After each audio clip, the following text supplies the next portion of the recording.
Lors d'un sommet extraordinaire tenu le samedi 24 février, la Communauté économique des États de l'Afrique de l'Ouest, CEDEAO, a annoncé la levée partielle des sanctions imposées au Niger. Cette décision, prise à Abuja par les dirigeants de l'organisation régionale, marque un tournant significatif dans les relations entre le Niger et la CEDEAO suite au coup d'État qui a vu le renversement du président élu Mohamed Bazoum en juillet dernier.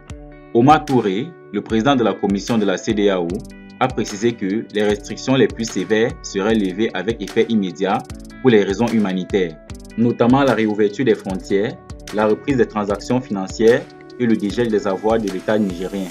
Bienvenue dans cette vidéo, je vous relate tout après le générique.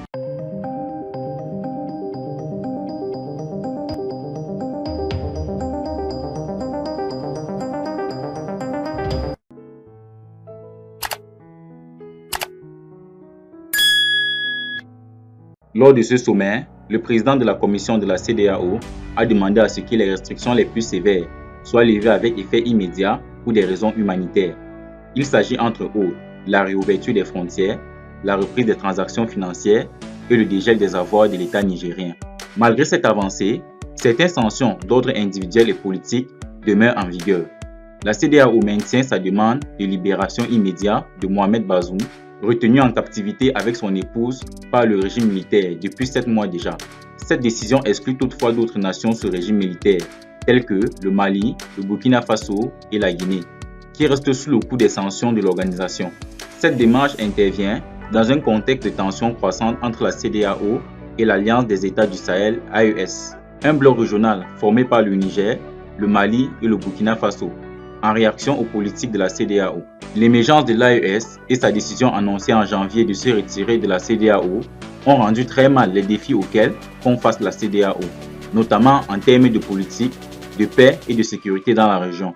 La levée partielle des sanctions contre le Niger par la CEDEAO pourrait être interprétée comme un geste de réconciliation avec les pays de l'AES, dans un effort pour apaiser les tensions et encourager la stabilité régionale.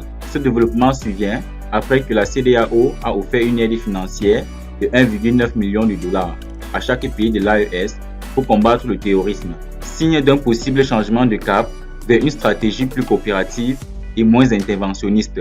Toutefois, le chemin vers une réconciliation complète entre la CEDEAO et les États de l'AES reste semé d'obstacles. La mauvaise gérance de la CEDEAO par des sanctions vis-à-vis de ses membres dans leurs affaires internes, notamment après le coup d'État au Niger, a laissé une mauvaise image de la CEDEAO. Le prochain sommet de la CEDEAO, prévu en décembre à Abuja, sera déterminant pour l'avenir des relations au sein de l'organisation et pourrait éclairer davantage sur la capacité de la CEDEAO à équilibrer fermeté et diplomatie dans la gestion des crises régionales.